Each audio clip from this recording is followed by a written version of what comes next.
Oh, boleh sebentar kau dengan itu mamu. Oh, gua sana lah dengan itu mamu. Nimbula, ayo Mr. Ben. Lapa? Na magi kiro manolo kine dio bi mataka moni kina foga rumbuka. Na Bula FM. Na madua ele selling.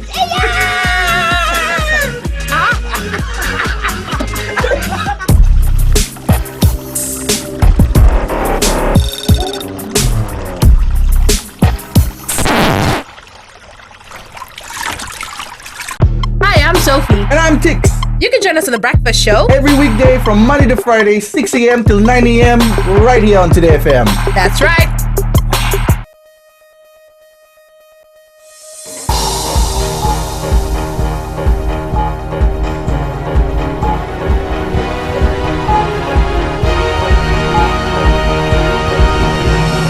Tonight, political parties say they don't agree with Australia and New Zealand's new position on Fiji. Police drivers undergo intensive training to avoid accidents, and airport upgrades coming soon, says Fijian government.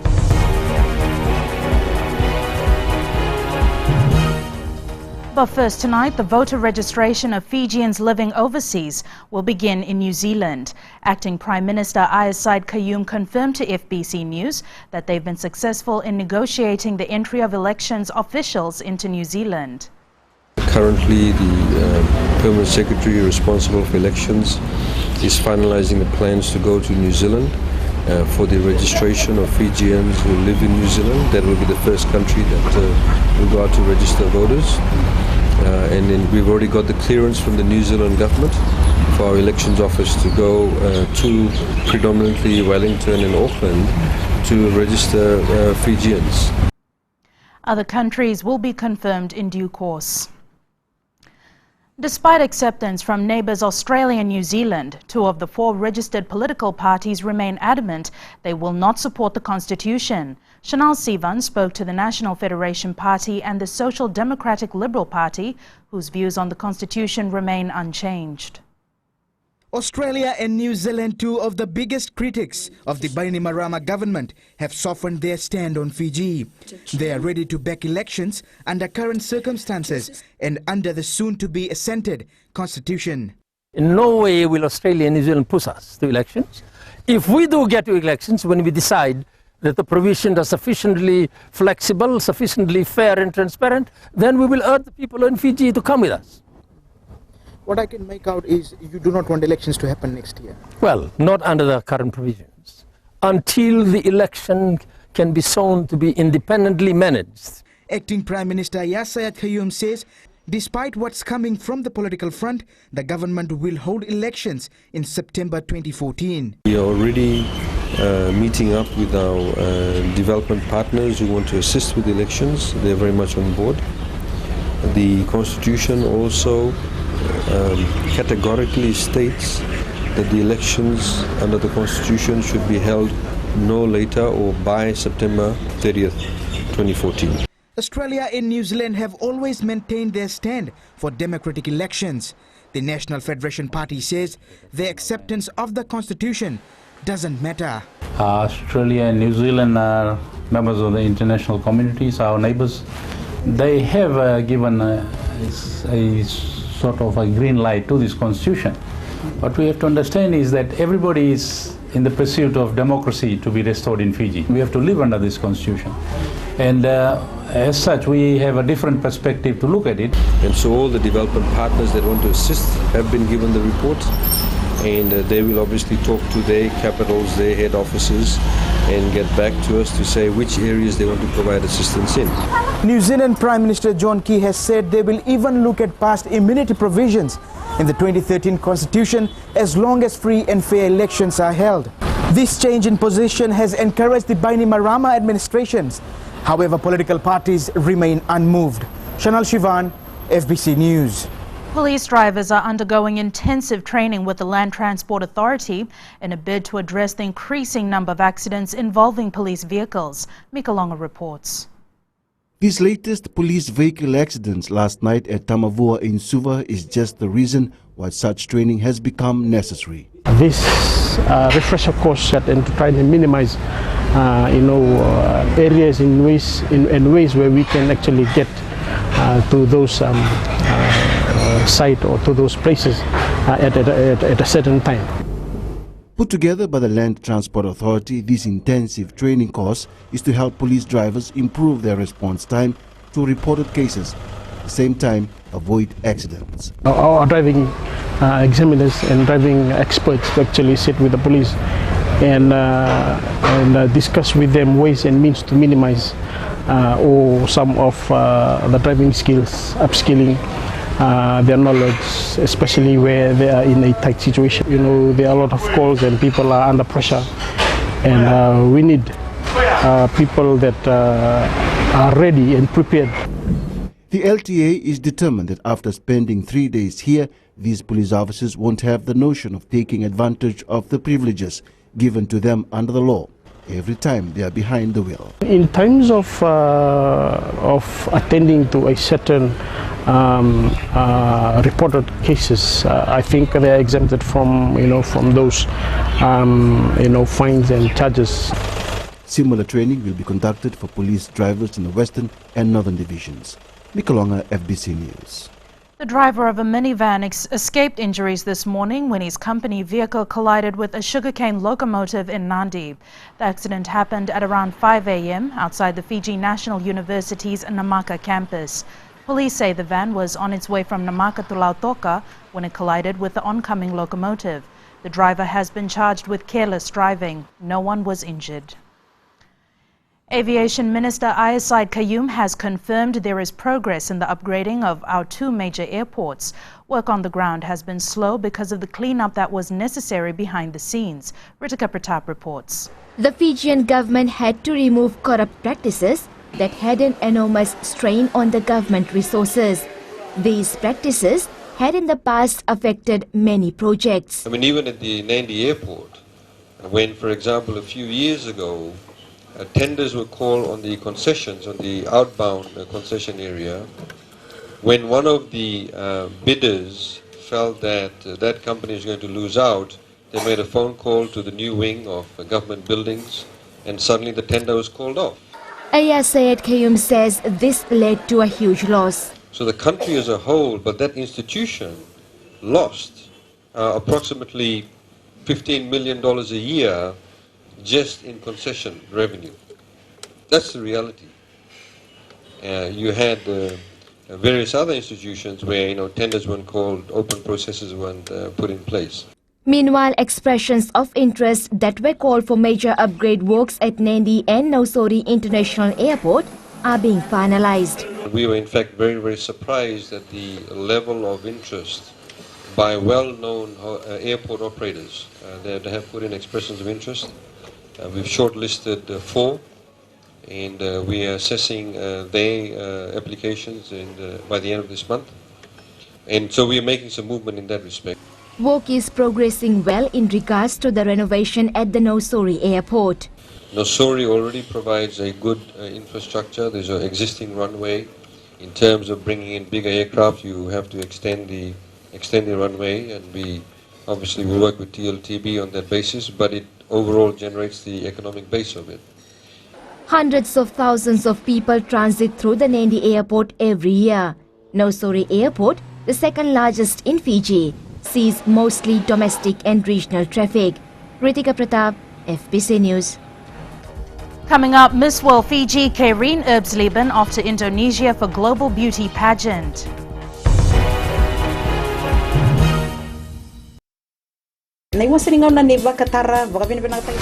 Bola, oya wasala vilawa. Do pata ki au mena diwa kina tini karona kaloko na single boni moniti kina vagaromboka. Kako ni valatana no musini sari na kai samariando loloma leone vani ni nau om gori ke de mena diwa kina tini karona kaloko na single boni moniti kina vagaromboka na Bula FM number 2 en sere.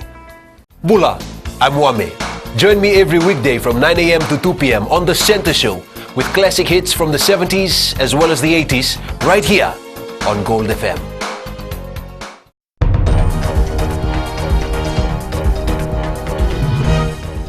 Welcome back. You're watching FBC News.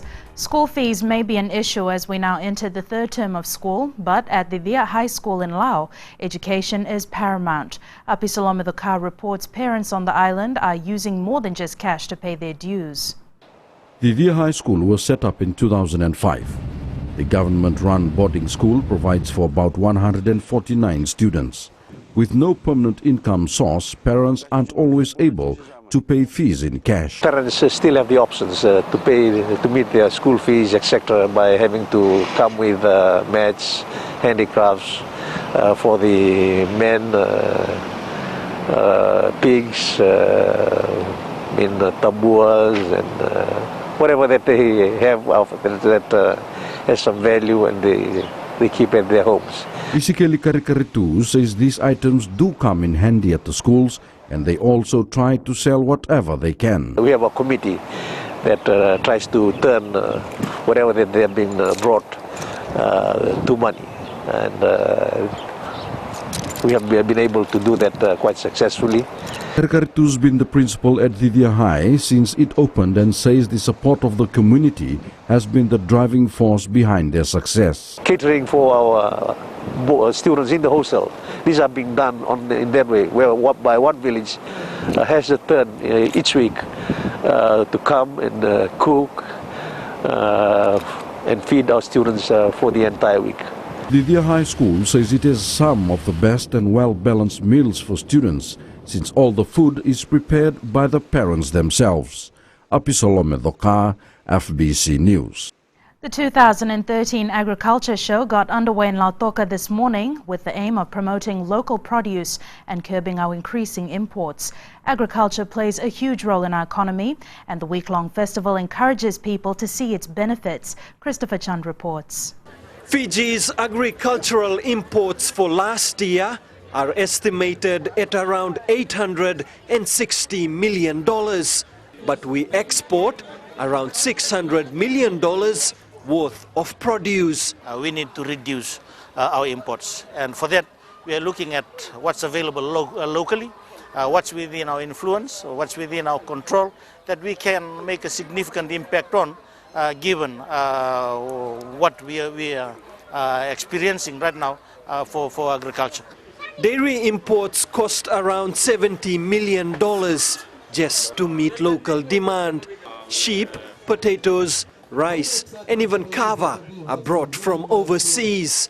However, there is enormous potential with the growing local dairy production. We have shifted dairy to the west, and it's really beyond our expectation now. We thought that we were going to have about 200 or so liters per day, and we are reaching more than 1,000 liters. And in the last few months, we have collected about 19,000 liters of milk from the Western Division. This is the fourth consecutive year for the Agriculture Show. It's becoming a popular attraction for people from all walks of life. The emphasis is on driving up our production and attracting school leavers as a career path. One of the biggest challenges that we have as well is our people.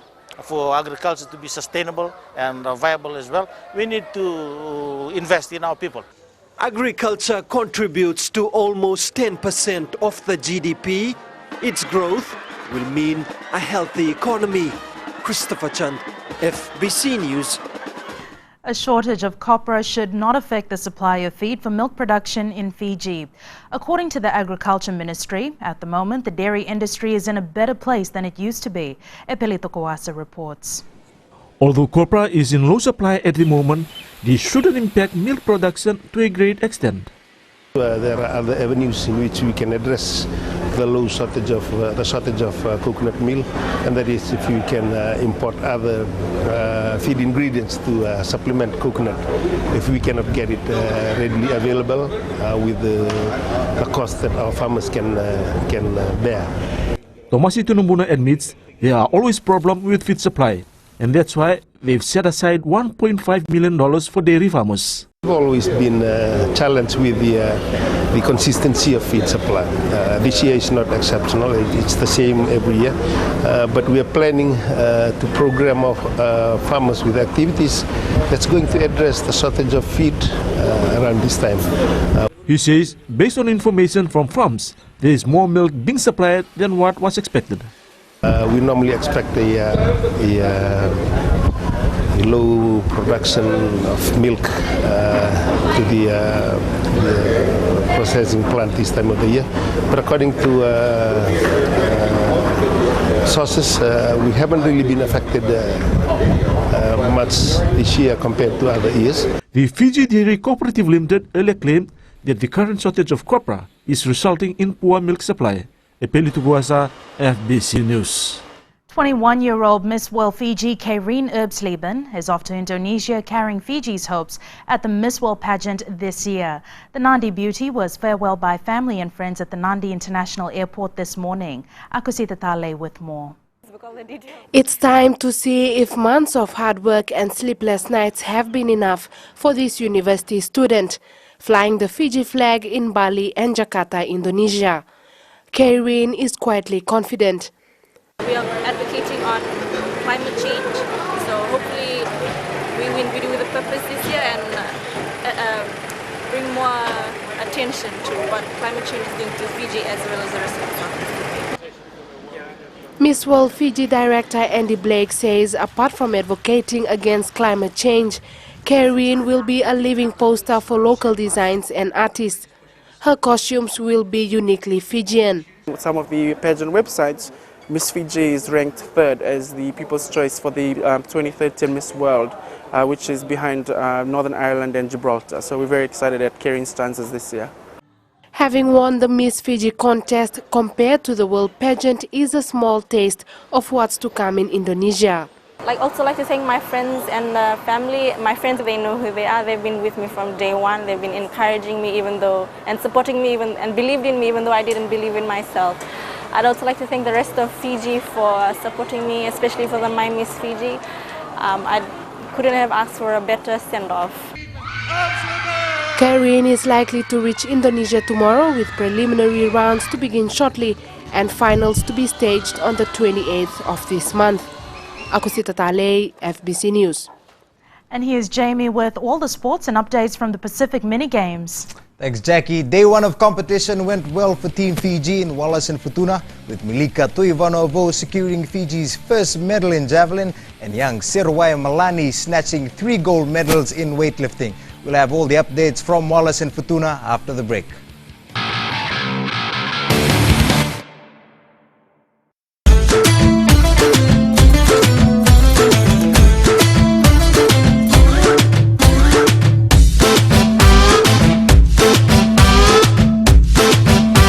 नमस्ते दोस्तों, मिर्ची रफ्तार से मैं अश्निल सिंह। शामिल हो जाइए हमारे साथ Monday to Friday from 3 to 7 PM।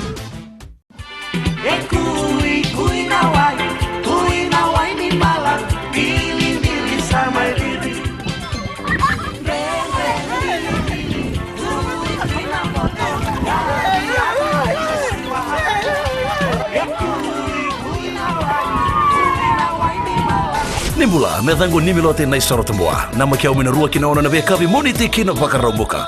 Rongo mena biasana kina viva ka baro ta kinin reko malolo. Ena Radio Fiji 1 na wongani pioniano. Ngai nama kia kina.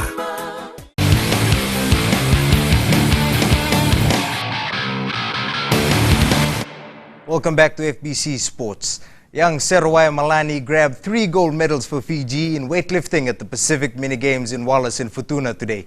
Competing in the 48 kilogram category, Malani snatched 52 kilograms, lifted 63 kilos in the clean and jerk, and also had the best total. Shelvin Chan with more from Wallace and Futuna.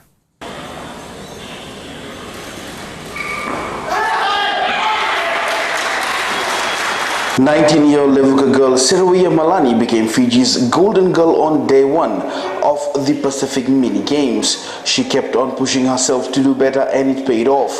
She says it was support from close ones that made today possible. I just said, God, please help me, I can do this. Please just win 3 gold for Fiji. So God heard my prayer. And then finally, what's the message out to family and friends in Fiji? Just want to to thank them for their support, their prayer. Thank you very much for the supporting back in Fiji. Members of weightlifting Fiji couldn't hold back their emotions as the underdog did the unexpected. I'm overwhelmed. I'm so happy for Malani for her achievement today. I'd like to thank her for her hard work, her coaches, the people in Levuka that have supported her. Thank you, Fiji, to our sponsors, to all those who helped the team in our preparations. Thank you. This gold is for you. Sports Minister William Enopoto watched Malani's gold medal performance and hopes this will be a benchmark for Team Fiji. Full start, eh? So amazing. Good start to the games. For me, especially from somebody, into the games, young, this young girl, Malani, wonderful, man. Seroya Malani's gold medal performance has set a platform for other Fiji athletes. Today is day one, and like me, Team Fiji is also hoping that there will be many more medals to come. From the Pacific Mini Games in Wallis and Futuna, Shalvin Chand for FBC Sports. Sprinter Waisake Raselala celebrated his 20th birthday today by clocking the fastest time in the 100-meter heats at the Pacific Mini Games. Raselala had a time of 10.6 seconds. Fiji's sprint king Banube Tambakaudoro clocked 10.65 seconds in his heat. No, I stumbled a bit the first 20. As soon as I got out of the block, I wasn't really feeling it today. But hopefully tomorrow when I come back in, it should be even better. Coincidentally, Tambakaudoro also celebrates his 21st birthday tomorrow. Milika Tuivanovo grabbed Fiji's first medal at the Pacific Mini Games this morning with a bronze. Taking part in the javelin, she hurled 42.58 meters in her first throw, but hurt her elbow in the process. She managed some good throws after that, but could not beat New Caledonia and host Wallis and Futuna. I'll be good to keep on going until I start crawling. Maybe then I'll stop. So, what's the word from the physio? It's just tendinitis, so should be all right. It's nothing serious, so that's good. So I'm happy about that. Ivanovo is competing in 6 events at the mini games, and according to her, will do better in her jumps later in the week. Meanwhile, the opening ceremony of the games took place yesterday under the hot Wallis sun. Team Fiji, led by flag bearer Mbanuve Tambakaudoro, was in a jovial mood during the match. Being the title defenders, they were also a crowd favorite as they got the most cheers apart from the home team. A new winner is expected to be crowned in the Nandi Rugby KK's Hardware Knockout Series as the defending champions Army were bundled out by Saunaka in last week's quarterfinals. Teams will battle it out again in the semis this weekend at Prince Charles Park. Talin Daudakadaka has more. With the exit of Army from the knockout series, all teams will be gunning for pole position. Officials have been impressed by the talent on display this season and are hopeful that such competition will create more depth in their arsenal for provincial duties. Fortunately, we have upcoming teams which had fielded young players such as the Nonovo, the 3 Dratambu teams, which nurtured players such as Pedelingami Jr. and Isoa Donaldson. However, with the other remaining teams and Navodi, will feature some of the young players that they will showcase their talent this Saturday. One team that is sure to be a tough challenge is last year's losing finalist Ngonobo. The team will be banking on some members of the Nandi Under-20 side in the Digital Cup competition to strengthen their bid this time around. The Ngonobo team had dramatically played a wonderful game on Saturday during the quarterfinals. They will be the team to watch this Saturday semi-finals against Navodi. It will be interesting to see these young rugged players that will showcase their talent. This is the lineup for this weekend's games. The competition is expected to be one avenue with which officials will be eyeing future prospects for next year's domestic competition. Talent Odakadaka, FBC Sports. That was your sports for tonight. Good evening.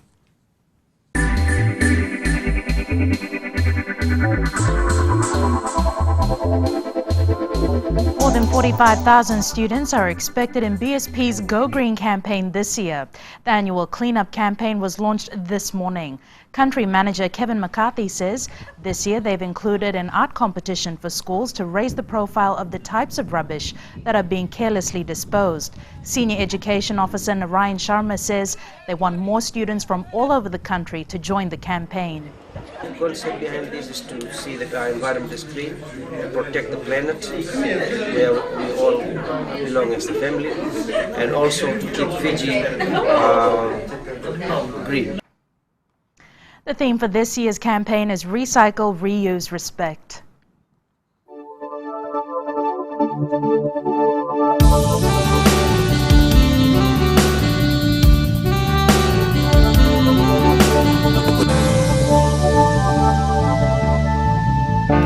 Well, the time now, and Jen, please tell us it's going to get warmer. Don't you worry, Jackie. I'll get to that in a minute. Looking at the map, there's a whole bunch of clouds and a whole lot of rain here. Definitely a wet day in most, if not all, parts of the country. Now, if like Jackie, you're hoping it will get warmer, you might be disappointed. Fiji is in a low-pressure trough at the moment, and we're currently feeling the effects of cool air from the south. So it looks like this could carry on for the next few days. Temperatures in Nandi, Ba and Savasavo are on 25 degrees, our lowest today. Our highest is 28 in Mombasa. Tomorrow's weather now, and simply put, it's going to be another really wet day for the entire country. Finally, before I go, here's a beautiful shot of a sunset over the Suva Harbour, as well as these wise words: after every storm, there's always a rainbow. Thanks so much for that, Genevieve. The headlines once again: first round of overseas voter registrations to begin with New Zealand. Political parties refuse to accept the constitution despite the green light from Australia and New Zealand. And Seremaya Malani does Fiji proud with 3 gold medals on day 1 of the Pacific Mini Games. This week's poll question, and we're asking: with Australia and New Zealand now supporting the new constitution, should all travel restrictions against Fiji stop? Visit our website www.fbc.com.fj to take part.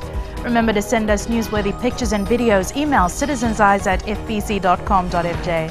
That's News Tonight. Modamanda.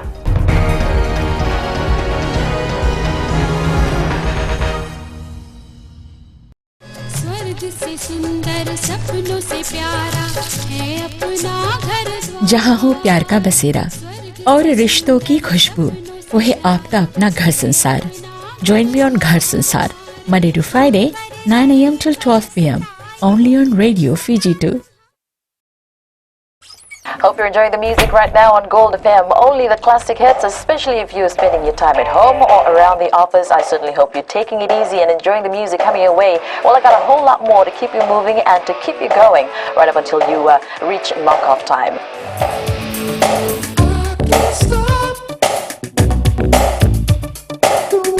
I'm Kara. Join me every weekday from 2 to 7 on The Ride, only on Gold FM.